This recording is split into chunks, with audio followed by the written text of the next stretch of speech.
Hello and welcome. I'm your host, Wayne Blue. You are listening to the Hello and Welcome podcast presented by Betway. Just going to go solo here this afternoon and watch some film of the Raptors' ninth overall pick, Collin Murray-Boyles. At this point, everyone has seen the pick, everyone's seen the reaction.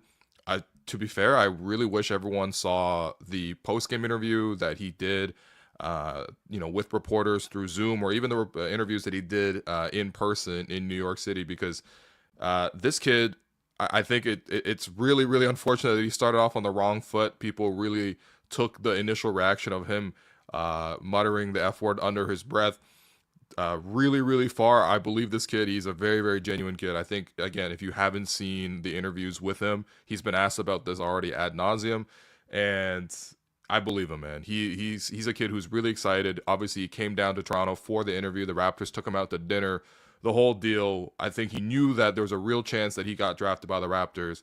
And if you listen to those interviews, there's nothing but appreciation. And so, putting aside the initial reaction of all that, I think more than anything else, there's just a sense of excitement because the Raptors have just added their latest player to the team. Of course, later tonight, the Raptors will be selecting in the second round. We'll see what the Raptors end up with there. The Raptors always usually end up with somebody in the undrafted market as well. So I think there are more additions to come. But I think, especially considering the fact that the Raptors spent all season playing towards the draft, playing towards their positioning, the Raptors ultimately end up with Collin Murray-Boyles at number 9. And I'm not gonna lie. Like, my initial reaction was also that they were gonna go with a big man. I think that when the pick came around at 9th, as you saw from the live reaction from last night from our draft party at NBA Courtside, the expectation, I think, widely in the room, but I think especially from me and Alex, was that the Raptors would take Kama Malawak, who ultimately went number 10 to Phoenix by way of Houston. Or even a guy like Derek Queen, who went a little bit later on to New Orleans. There were multiple center options, but at the same time, I also didn't think that Collin Murray-Boyles would actually slip to the 9th position and be available there. And I think that more than anything else, he is just a really interesting guy because going through the draft process and evaluating who could potentially be there at 9, he was always somebody that's really interesting because he was clearly a very productive player, clearly a guy with a pretty deep skill set, which we'll again get into when we watch some of the film from 4 select games that he played this past season. But what was always really interesting about him was just the fit in terms of how he played for South Carolina, especially this season, where he went from, as a freshman, coming off the bench. He actually started the year off really slowly as a freshman, largely because he had mono that knocked him out for like over a month. And set him back physically. Obviously, if you ever had mono, it's a devastating ordeal. But as a freshman, he was more of a role player. More supporting the other guys.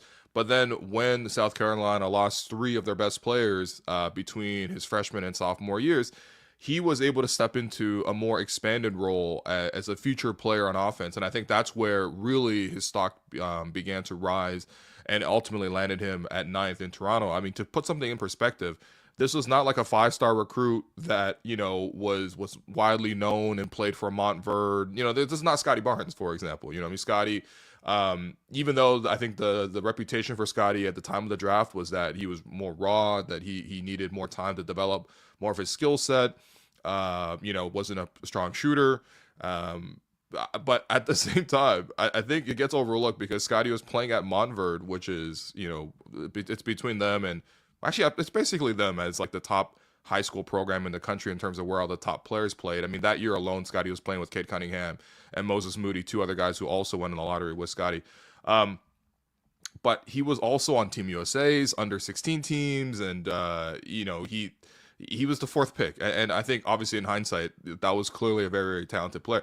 I think with Collin Murray-Boyles is interesting because he came out as a 4-star recruit. I think I saw something in the research in the last 24 hours after the Raps took him. Obviously do a deep dive into like his background. I think he was like a 98th ranked prospect going into his freshman year, and that is not something that really, again, lands you ultimately high up on draft boards. But again, I think it really showcases the improvement that he showed through high school, through college, and of course, even through the 2 years at college. Because the last year, this past season for South Carolina, even though that team itself wasn't successful, he actually had a big impact on the play type. But more than anything else, we can start with some of the physical comps. I think if we bring up this image here, courtesy of Draft Express, the physical comp, and honestly, even the future comp in terms of how he's going to play in the league, I think there is a lot of Draymond. And I think initially people don't get excited about this, but I'm telling you, if you look at anything objectively, if you come out of the ninth selection and you end up with Draymond Green, you should be thrilled 100% of the time. And that's not to say that Draymond is everybody's cup of tea, but you cannot deny that he's a very, very effective player, future Hall of Famer, four-time champion. But physically, I think just to give you a sense of sort of the type of player that he is, almost identical measurables to Draymond. Now, Draymond obviously came out as a four-year senior, was a very successful player for a very successful program at Michigan State under Tom Izzo.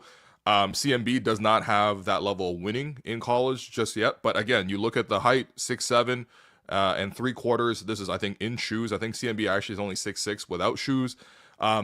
The wingspan about 7'1", very similar between Draymond and CMB. Standing reach is very similar as well. 8'10" and a half standing reach for Collin Murray-Boyles is actually slightly longer than Draymond's standing reach of 8'9".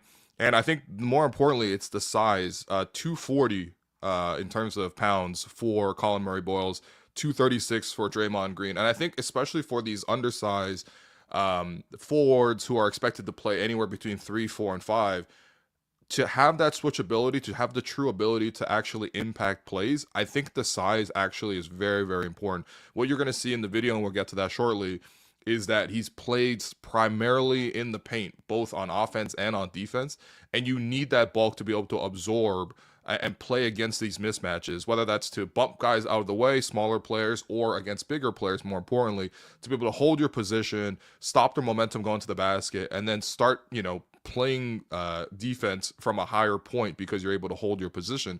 And I think that's something that really does stand out when you watch his tape. I think the other thing, too, that's interesting with CMB is he's a very unique player, because I think when you hear Draymond, you're like, okay, that sounds like he's going to be doing a lot of dribble handoffs and maybe playing off the roll. And I think it's fair to ask, how would Draymond's career have played out if he didn't play in Golden State in that system specifically designed by Steve Kerr, featuring the Splash Brothers and Klay Thompson and Steph Curry running around? If he didn't play there, how much would Draymond's effectiveness have been on offense? That's totally a fair question to ask. And of course, it goes without saying, the Raptors definitely don't have the Splash Brothers. But if you bring up the play type charts here, CMB is a very interesting player because he was featured a lot more on offense than I think he will probably be in the next level. Like, I don't want to put a ceiling on him just yet. The kid just got drafted less than 24 hours ago. But the way that he played, especially this past season, for South Carolina, I don't think that's necessarily the way he's going to be playing in the NBA. So if you look at it, the most used possessions for him were post up, as a pick and roll man, as a cutter, and isolation. And then at the bottom of that is spot up shooting. What this tells you basically is he's primarily a guy who plays in the paint.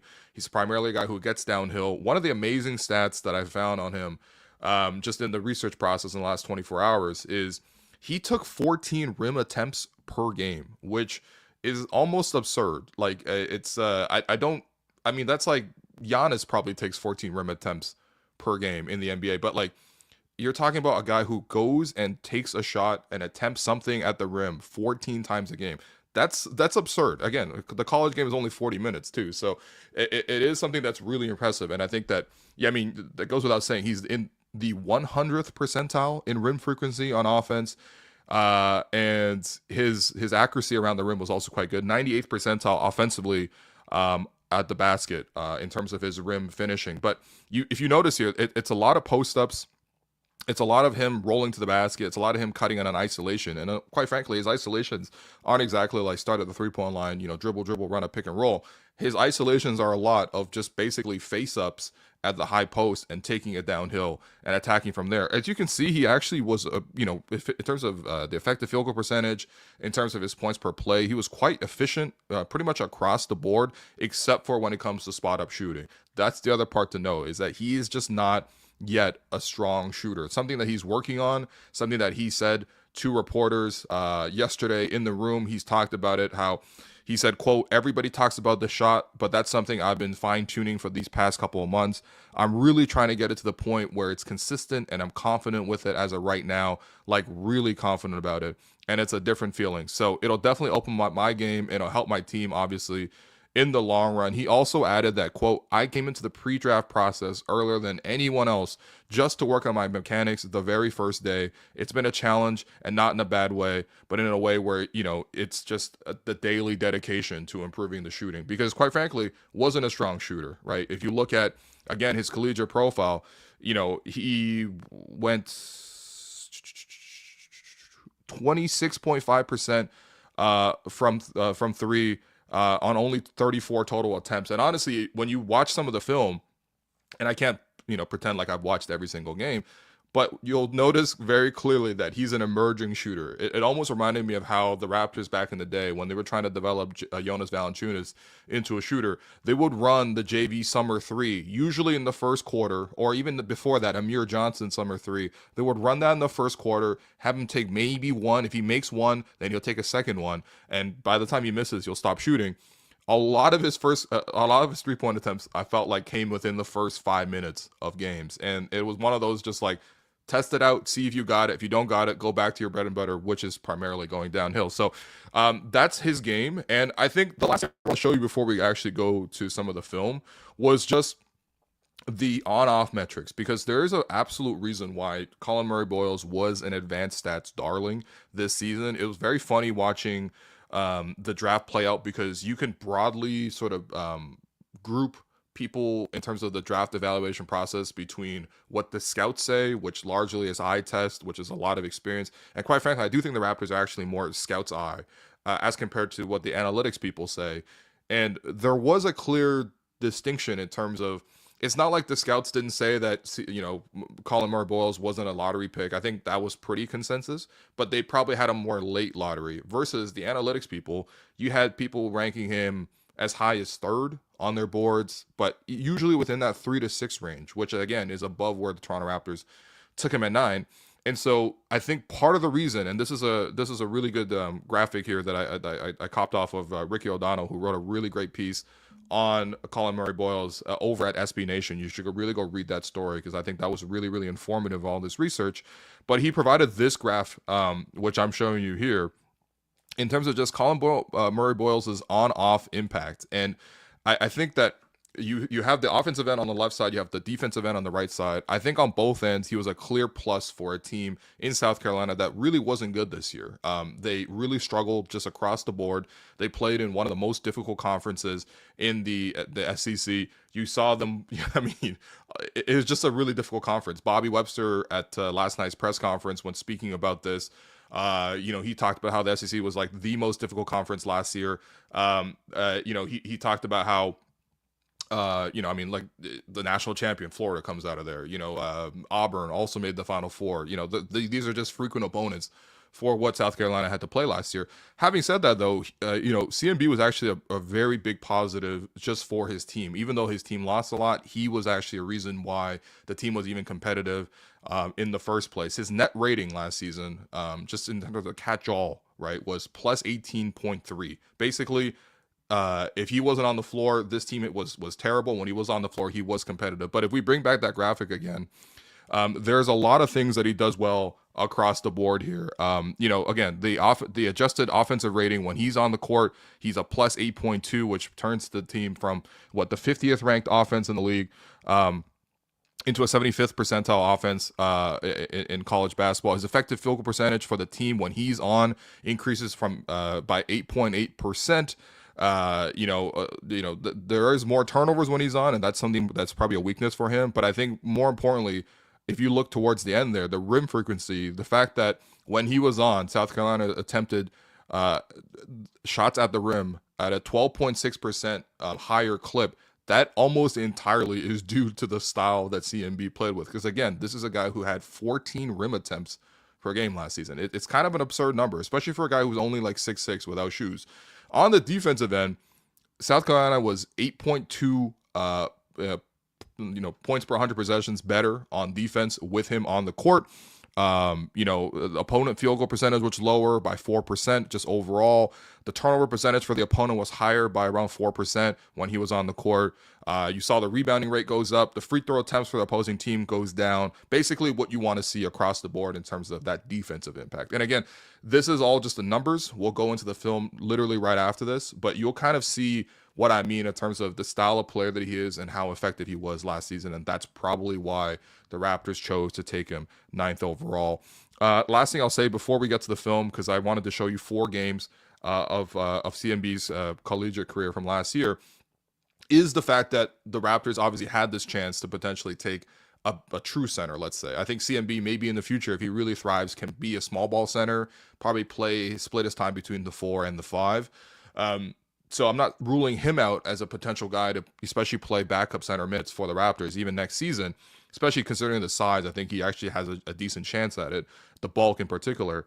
But I think more than anything else, the Raptors in the last 2 days have really stressed, whether that was Dan Tolzman coming out to the podium, whether that even going back to April when Masai spoke at the end of the season, when Bobby spoke last night after the draft was over for the first round, they talked about they are dedicated to, best player available. And whichever player that they think, regardless of fit, is going to be the best player in the future for their career, that's the player that they're going to take. And I think that's where, yes, maybe if you account in more fit, maybe you slide in one of the other centers. But I do think that this is a pretty clear-cut statement of how the Raptors approach the draft, which is they draft the player that they think is going to have the best career.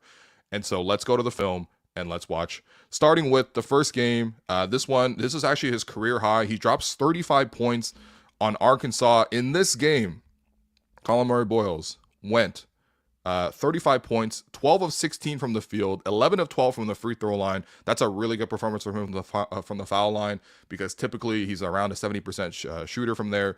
And he also added 4 stocks, which is kind of his signature thing. Last year in college, in about 32 games, he had 90 stocks, which is kind of absurd. That's 3 steals plus blocks per game. And you can see here, obviously he's number 30 there. A lot of plays start with him in the high post and just have him going downhill. And of course, there is an element of this where I do wonder how much of this translates into the next level, because there is a decent amount of concern in terms of his size. And, again, if you're going to compare him to Draymond, for example, Draymond is not bullying people, at NBA size defenders, especially 4s and 5s, going downhill all the time.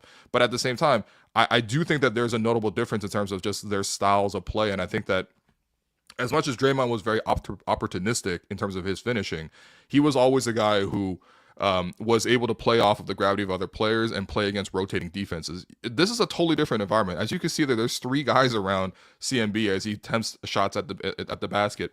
I think the scouting report from last season, it was just, if we can stop him, I think that you're not necessarily worried about the other players on South Carolina. And so you're seeing a lot of him create his own advantages, him creating his own offense.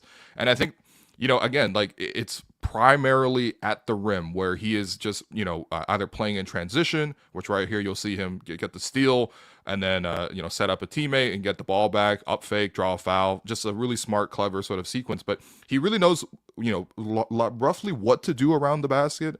Again, the scouting report will be pretty clear on him in that he is a left-hand, very, very left-hand dominant driver.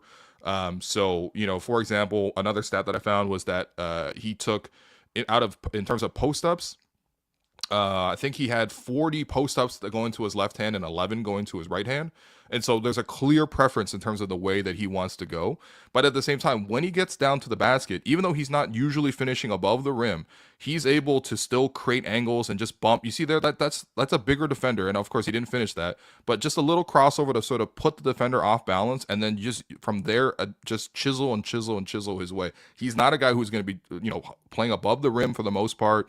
I would say he's probably a league average athlete in terms of as, a forward, especially a low post type of forward, but he has the ability to handle a little bit and then get downhill and then just make plays. That's a decent pass. Honestly, he probably sort of put it a little bit too high, but it was a really good read, especially against a double team. You see a lot of teams like for example, Arkansas here, they're zoning a lot to try to take away some of the paint opportunities for him around the basket. That requires him to sort of play make out of there.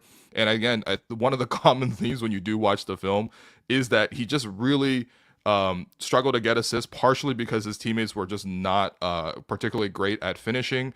This was a team, especially for South Carolina, in terms of the 3-point shooting. I think they ranked like I think 300th in collegiate basketball in terms of 3-point percentage. Now, of course, CMB didn't help that himself by shooting 26%, but other guys around him, just generally speaking, were not necessarily converting. But you see him essentially here playing off the short roll, making a nice extra pass there.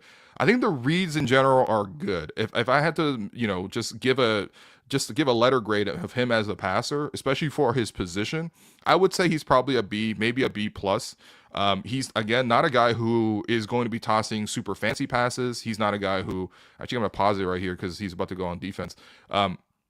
He's not a super fancy passer, but at the same time, he's a guy who is going to make the connected passes, make the next reads. And again, when he generates advantages near the basket, sometimes he'll try to overforce it. But at the same time, I think at the pro level, when there's more space, when there's better finishers around him, I think that a lot, the general theme is that he's a pretty unselfish player, which if he knows he's drawing a double team, I think he's going to swing it out. He's not a guy who's going to try to force his offense. Of course, what's really great about these comps, and by the way, I really got to give a huge shout out to the YouTube channel, Kashigi, Cashiggy.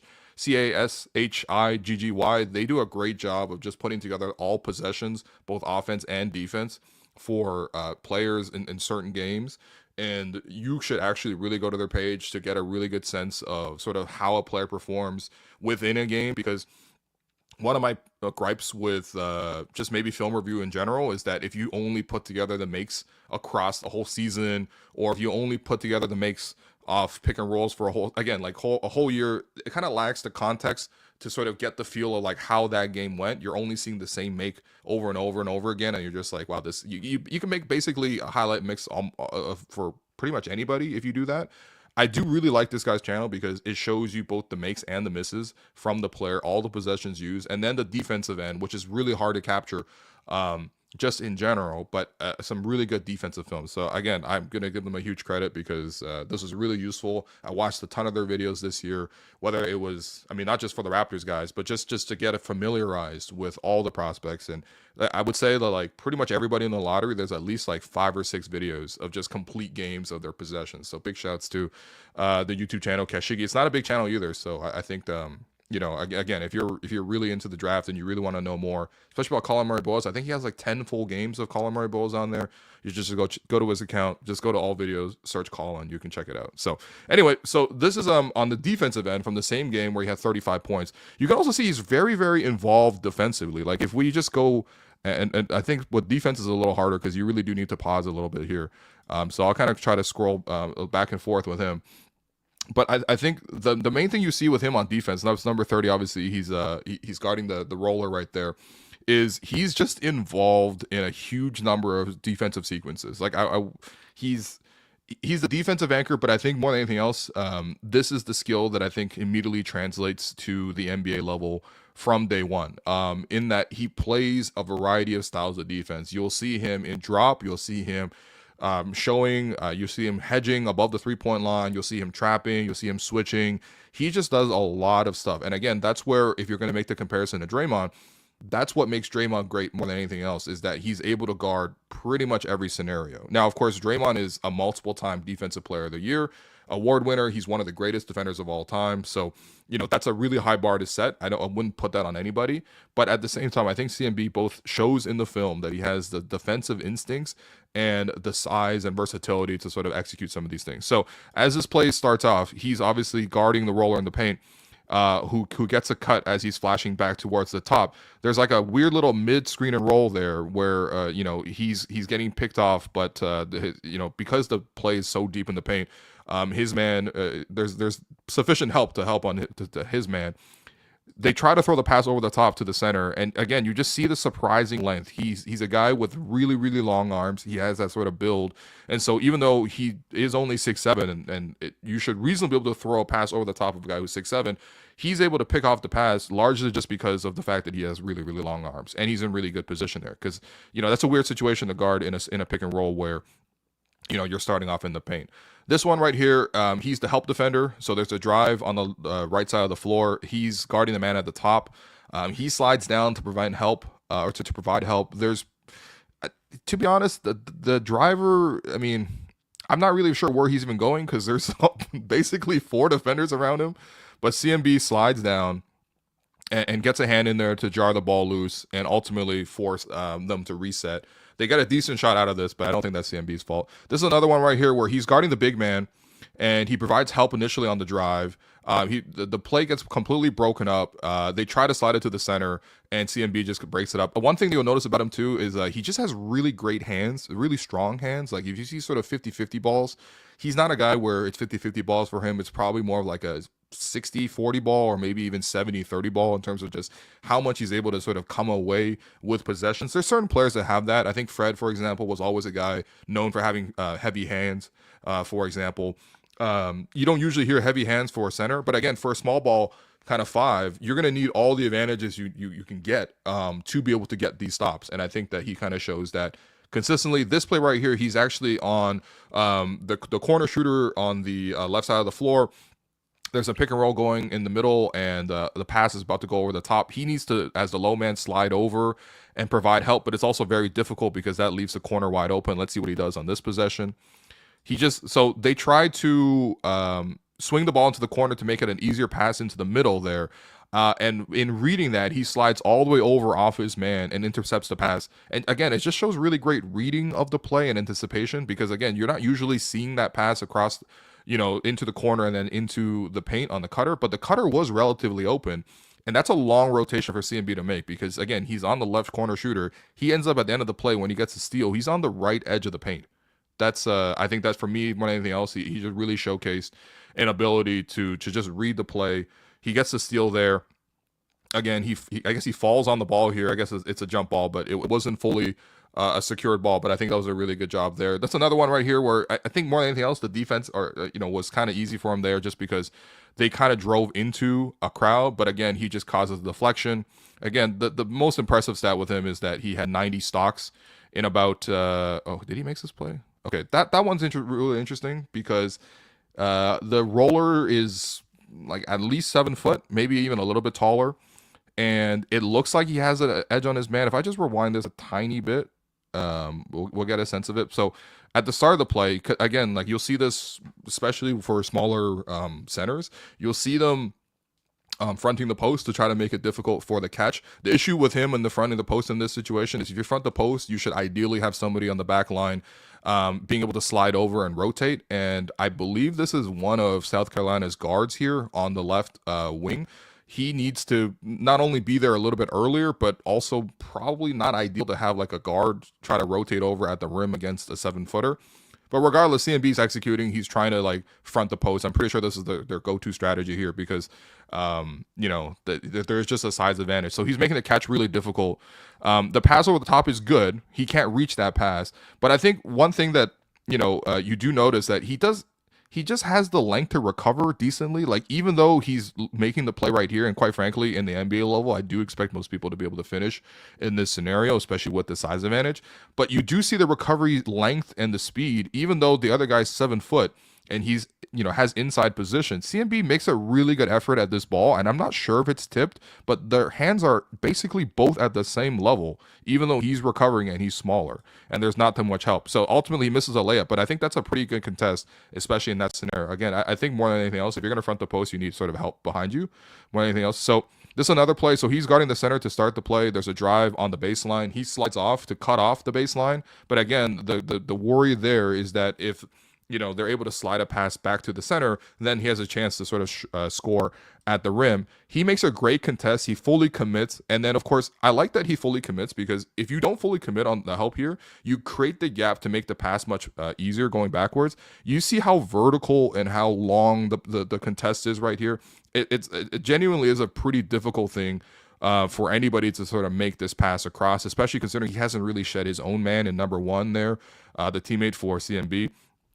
The pass does ultimately get back into the middle, but you see immediately CMB slides right back and he ties up the center and he has the strength to hold on to it to force a jump ball. So again, that should have been an advantage, but again, CMB both cut off the first drive by the guard and then rotated back to the center when he was open, despite the difficult pass, to then force a jump ball. There's another scenario right here. This is more of a standard drop. He's guarding a roller, someone closer to his size, probably more of a 4, but he's showing help just to cut off the drive initially. off the pick and roll.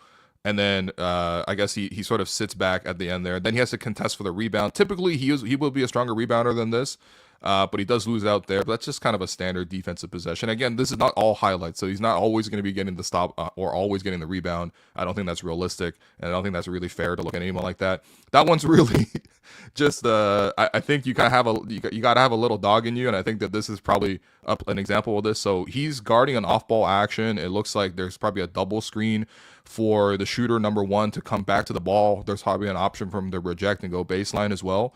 Ultimately, the player goes baseline and they flip it. So one of the screeners rolls around and comes off the second screen that was supposed to be set. CMB is the guy guarding that. He actually is already in position because he reads the play out. So he's actually, if you noticed at the start of this, if we just go back 2 seconds, he's already in position to deny the cut to the top of the ball. And I guess for Arkansas, they only have 9 points in the first half. This is 17 minutes has elapsed because, there's 20-minute halves. 17 minutes have elapsed. He's they have 9 points. So I'm sure frustration was already building up to this point. But again, he does his work early to get in position and then denies the cut to the top. And of course, that guy pushes off. CMB exaggerates it a little bit, falls over, draws the charge. It's just clever stuff. To be fair, I think we've seen that probably from Kyle Lowry a million times. So that already activates my neurons as a Raptor fan. This is another one where he's just guarding a drive from the top of the floor. To be fair, I don't think this guy really has much game because after one dribble and one bump, he's already lost it and forced to gather. This looks like me when I try to post up. Now he's trying to pivot. He has to get up a shot last second. It's an air ball. At the end of the shot clock. That was just pretty good defense. This one, he's coming off pick and roll here, and I guess this is more of a late switch. I don't think he really wanted to switch because now his guard is going to be on one of these two bigs that he has to rotate over to. But more importantly, CMB has to cut off the guard who is suddenly free. And again, this is kind of a late switch because this is already a lot of room to play with in the NBA level. This probably would be a pull-up shooter. This would be a good pull-up three for most shooters in the NBA. Like if this is IQ is pulling up here and getting a pretty good shot at an open three. CMB's now contesting, and so he cuts off the drive first off. The guy goes for a step back three. CMB is light on his feet. Even though there is a decent gap, he's in a really good contest. Also, the guy's got a foot on the line, so even if he ultimately shoots this, it's not terrible. It's going to be a long two. But CMB does a great job of rotating, contesting, and even though he makes the shot, I think that's actually a much better situation as compared to what it should have been because it was a bad switch. It was late. It didn't seem like that was that communicated, and ultimately, that's a contested foot on the line three. You can live with that sort of outcome rather than him getting into the paint. And of course, at that point, you have a guard against one of their bigs. This is another one where I think the pick and rolls execute a lot better here in terms of defensively. You have two guys roughly on the ball. They switch it again, which maybe that was just their strategy, was just to switch more ball screens. But you do see that CMB takes on the driver here and just contests sort of the whole drive, the whole way. Ultimately, he gets a decent shot up. And there is somebody going on the offensive glass, but you can't realistically expect someone to guard both the drive and take away the weak side crash. That's just, I don't know, man. You got to be like superhuman size to try to do that. And clearly CMB is not. This one, he's rotating off his man. I think they probably rejected the high screen, and so the driver is actually going right rather than using the screen. So CMB anticipates this and reads it, so he comes over and slides over for the help. Again, that means that someone needs to probably rotate back to his man, or they're going to execute a late switch, which they did here. He ultimately cuts off the drive. The passer kind of wants to throw the pass over because he's like, wait, Collin Murray-Boyles was not my initial defender, so I'm probably have an open teammate somewhere because a second defender came to me. But again, he does a great job of not only cutting off the drive but also providing some help back to the top, and ultimately they have to reset. So now he's in a different position. He's in the paint. And his teammates are going to be able to force a contested jumper. Ultimately, there's a putback, but maybe there was a foul there. This one, he's in the corner, slides all the way over, doesn't get it. Now he's got to rotate to the top of the floor. That's a great read and rotation. Good balance there against a crossover, but ultimately that does freeze him, and that's just a good move. Again, you'll probably see that a lot in the NBA level of a guy being able to attack a closeout with a crossover. This one right here, he's at the top of the floor. He rotates all the way down into the paint and ultimately provides a crowd. There's three guys there. The guy loses the ball. Another play here, he closes out. I guess this is a three-point shooter on the center, makes him relocate, sidestep. He makes the shot, but again, that's not a terrible outcome to have a center relocating and sidestepping for three. And ultimately, I think that, like, we don't get to watch the rest of the film because that's mostly the plays that he was directly involved in defensively. But at this point, it's 69-44 for South Carolina. That's actually one of the more rare wins on the season. They beat an Arkansas team that, was 17-11 coming into this game versus 11 of 17 for South Carolina. But it's that this is a decent game. More importantly, offensively, he goes for 35 points in this one. And again, if you see the 35 points, I would say like 10 of those were drives right at the basket. Next one right here, I wanted to show the game that he had against Auburn. I believe they played 2 games against Auburn, and I think this is the one game they played against Auburn. This one, he has 25 points, 7 rebounds, 2 assists. He has a steal. He goes 10 of 18. The reason I want to show this is because Auburn was a really, really good team. Again, they were a Final Four team. They pushed Florida really down to the wire, honestly, in the Final Four.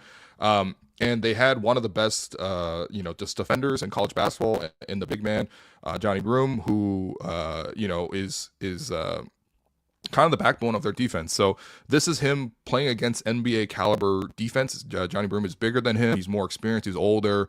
And again, just in general, Auburn's a really good team. So let's sort of see, CMB's approach on the offensive end first and foremost. So first, he's driving, he's attacking. And, this is something that's really interesting because he's not a guy who with a bag, like I really would not say that CMB is a guy with a bag.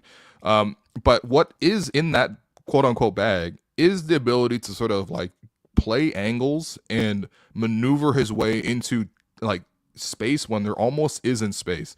And you usually don't see that from these big rollers because again, they're usually just trying to like get the first bump, neutralize the shot blocker, then go up somewhere. But there is a game plan here. And so the ball's gonna swing over to him, and again, he's got Broome on him. He's mobile, he's big, he's experienced, and he sets him up, I guess, with the jab step going right. He's never really going right. He's always trying to go left.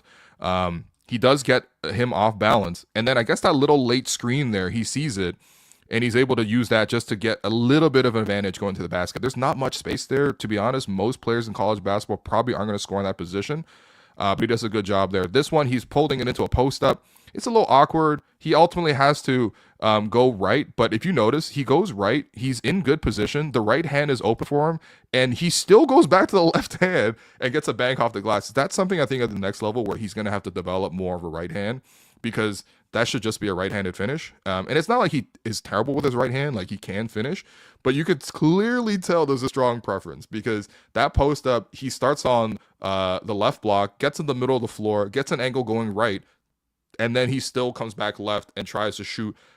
Now, he makes the bank shot, but I do think in the long term, he'll be even more efficient at the rim if he had the right-hand finish there. But that's still a really, really impressive finish, again, against one of the elite defenders in college basketball. This one is a pick-and-pop scenario. Again, early in the game. You see that? Early in the game, he shoots the pick-and-pop 3. You will not see him shoot another pick-and-pop 3 in the rest of this game unless it's some sort of like late shot clock scenario. Here, kind of a scramble, a rebound, gets the up fake. Has the presence of mind to draw the up fake and then gets the N1 to drop. Just a really smart play off a scramble there. This is just an advanced pass. I mean, they just weren't good at shooting. My good. Okay, that's a crazy rebound. He's just like knocked over. He just completely bowled over a guy. Here's another one.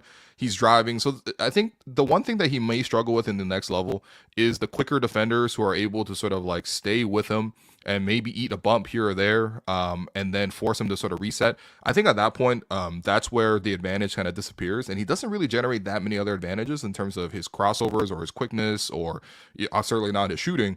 So that's where I think it's a little bit more concerning because against a smaller guy, he tries to drive, he can't get the angle, the guy's quick enough to stay with him. And at that point, what does he do? He can maybe trap a guy in the post up, but that's a lot of dribbles, and ultimately, just don't really see anybody on the Raptors sort of play that way. So that's another area I think probably for him to sort of just expand his game a little bit on that front. This one here, I'm not even sure what happened. Looks like he just ate a loose ball foul. Okay, he's going to the foul line. He's making 1 of 2.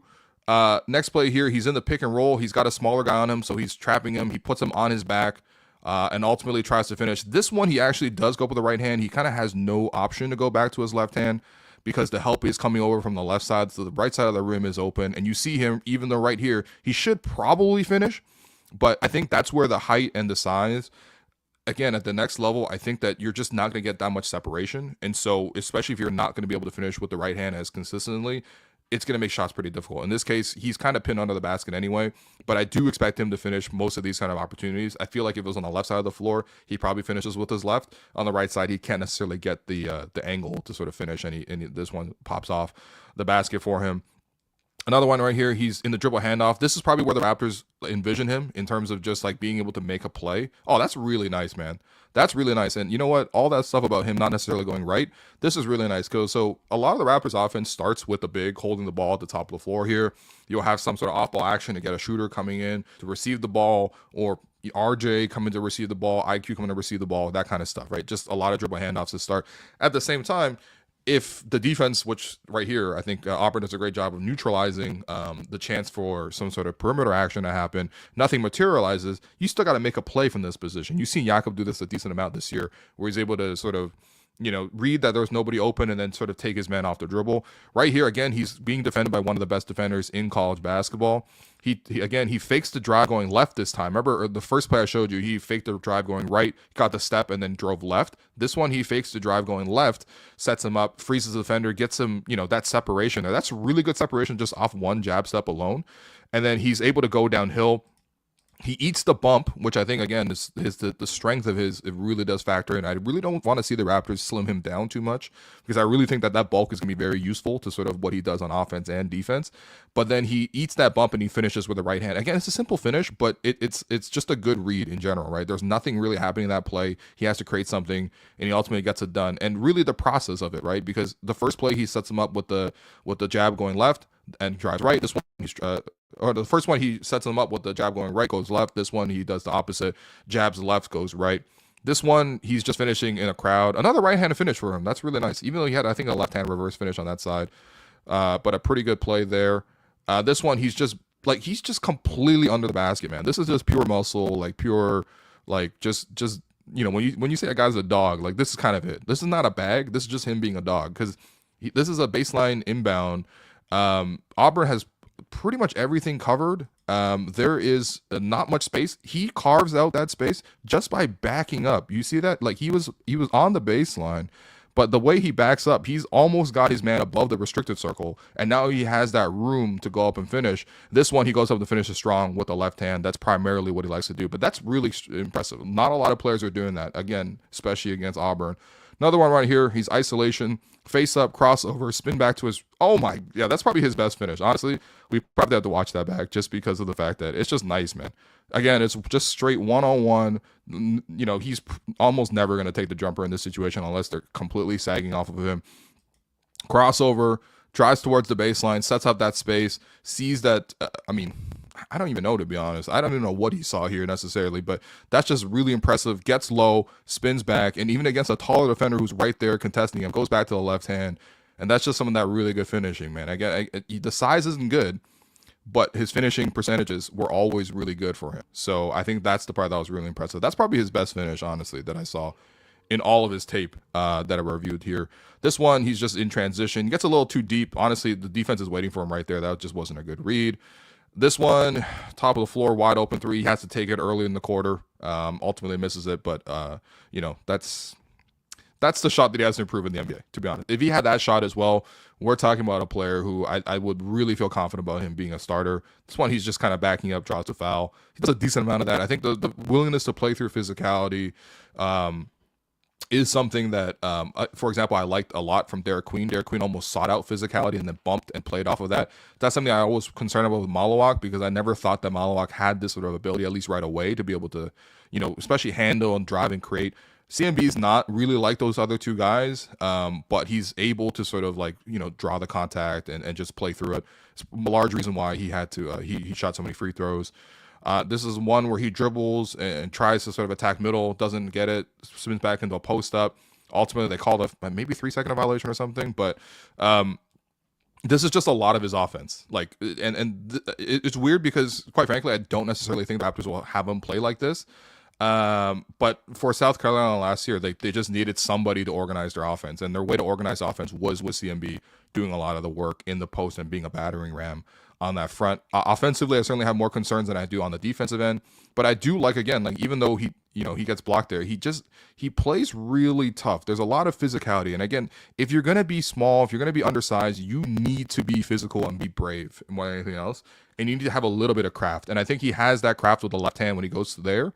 That's honestly not a bad move to get back to his right hand. He just rolls off, but that's actually pretty smart to go under the defender.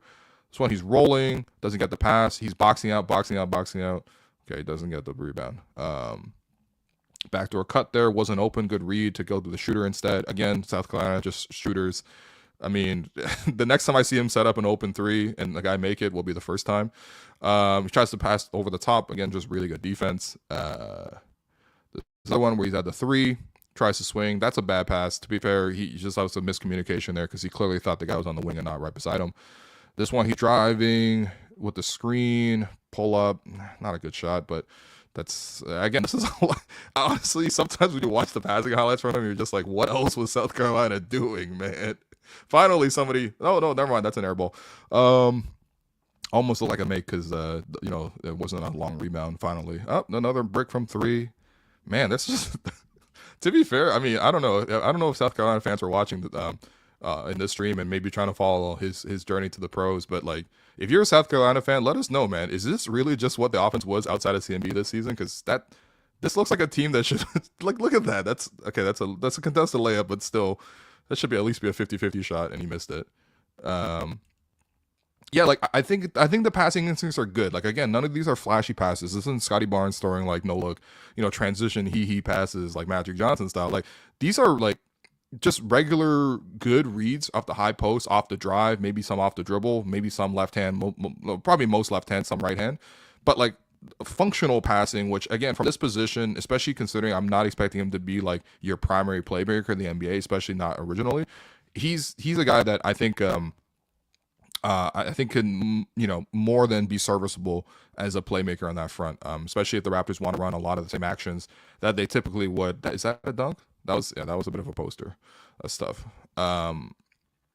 So yeah, I mean, on the defensive end, again, like I just continue to be really impressed. That's good post defense right there. Forces Broom to go to the left hand and contest it pretty well. Doesn't get him to get all the way to the basket. Broom is not the same level of, okay, that's just good selling contact right there. That's some Kyle Lowry heritage right there. 240 getting bowled over by guard. No way, man. That's good help defense just in general. Against Auburn's best player in the post. Tim guarding the action here until pick and roll, switches out, does a great job rotating. Now he's back in the paint helping. And then gets the rebound at the end there. To be fair, he did gamble a little bit because he probably should have gone onto the wing shooter. The wing shooter probably should have got the ball back from the corner. But I don't know enough college basketball to say if he was a good shooter from there or not. Maybe not, because they clearly didn't swing the ball wide open. This one, he's look at this. He's trapping. He's just trapping well above the 3-point line. Ultimately, they barely get the ball back off an out of bounds play, but pretty good rotations there. Another one here where he. Oh yeah, this is great. This is why you watch film, because like you gotta just appreciate basketball for what it is, man.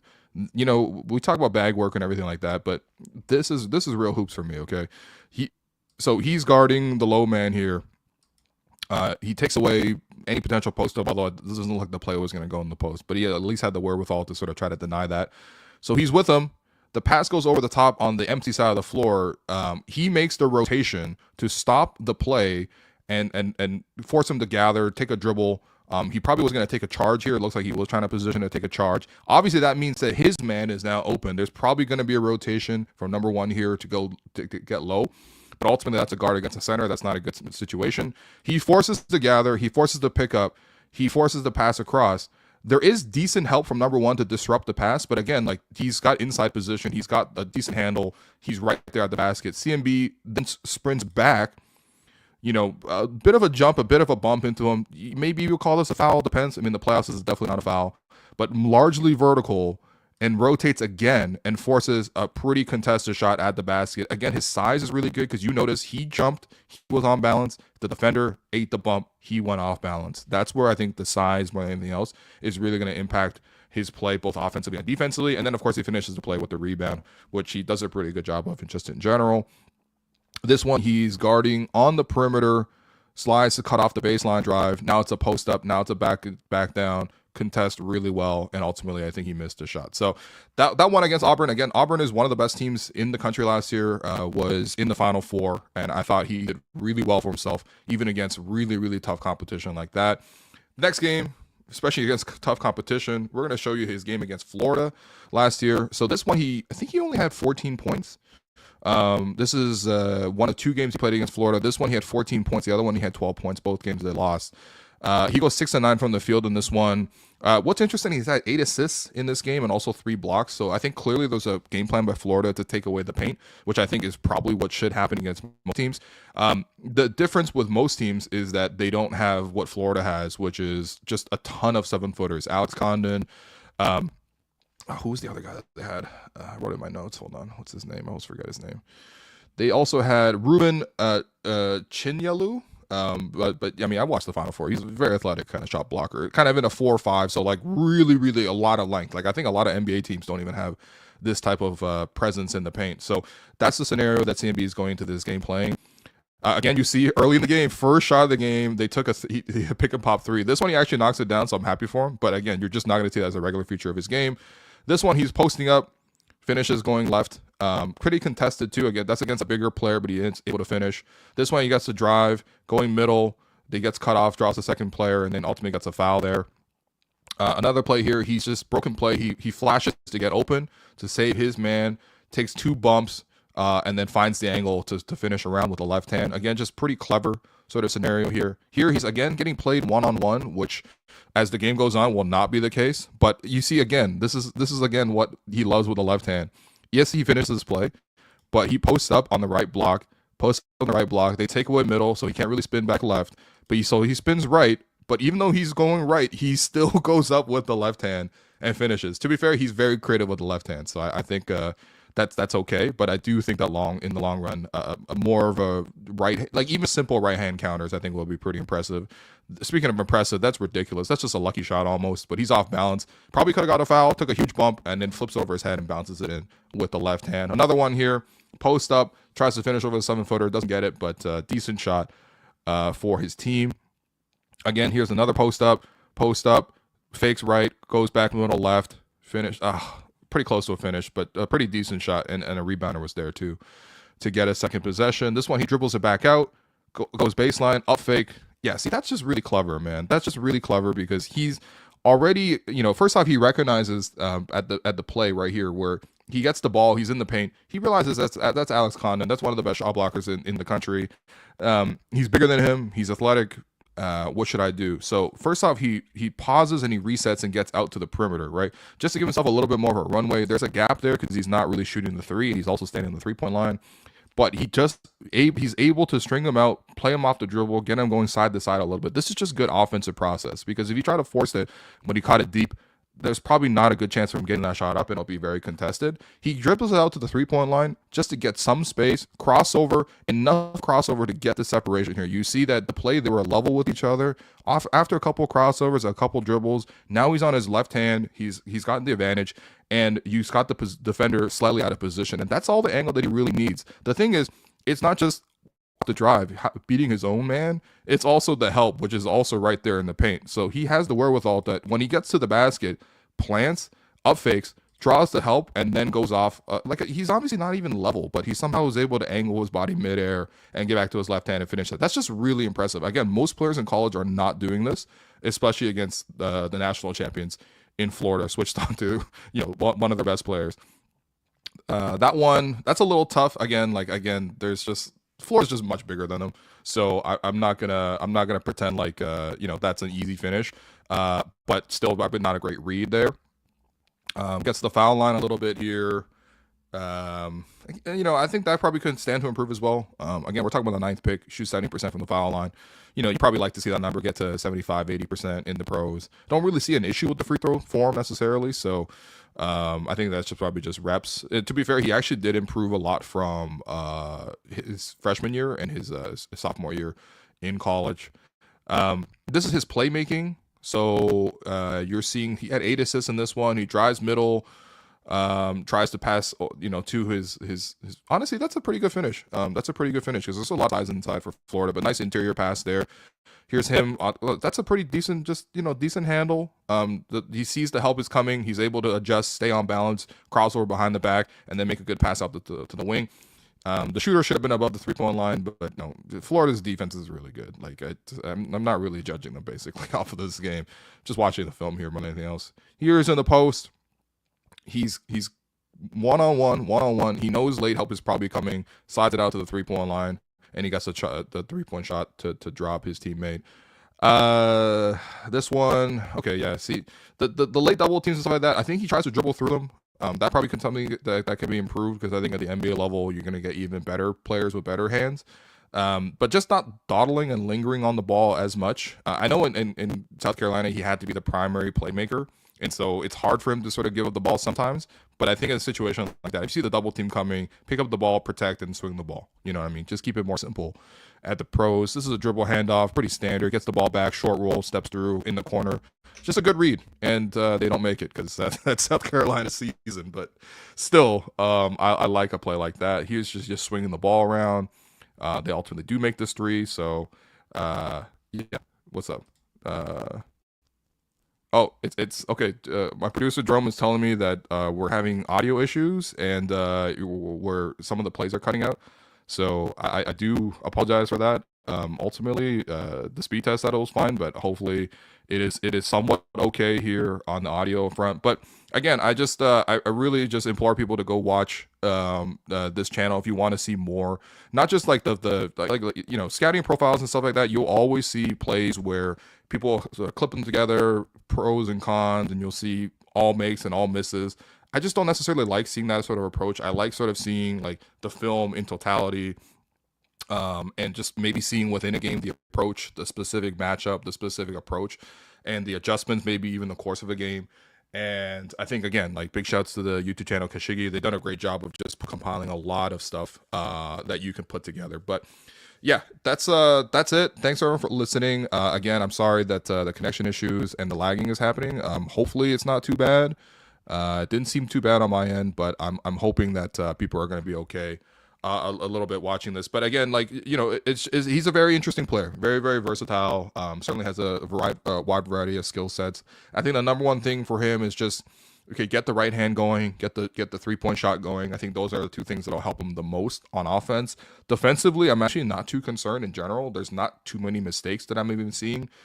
He can't really help that he's short, but he does have long arms. He's physical. He fights. He has strong hands. Those are all good things. And if you listen to what Bobby said after the draft yesterday, there was so much discussion on just in general about how strong he is on defense. I think that's the immediate benefit of sort of being able to have him on the roster. Offensively, I am going to be concerned in terms of just what role he plays. It's going to be really up to Darko to find the right matchups and the right lineups to sort of play him in. He obviously needs shooters around him because he is affecting the paint and he's going to be drawing extra help.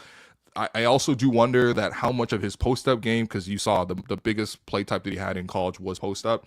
Raptors aren't going to do that. Almost no team in the NBA, unless you have Jokic and Embiid, are going to play that much through the post.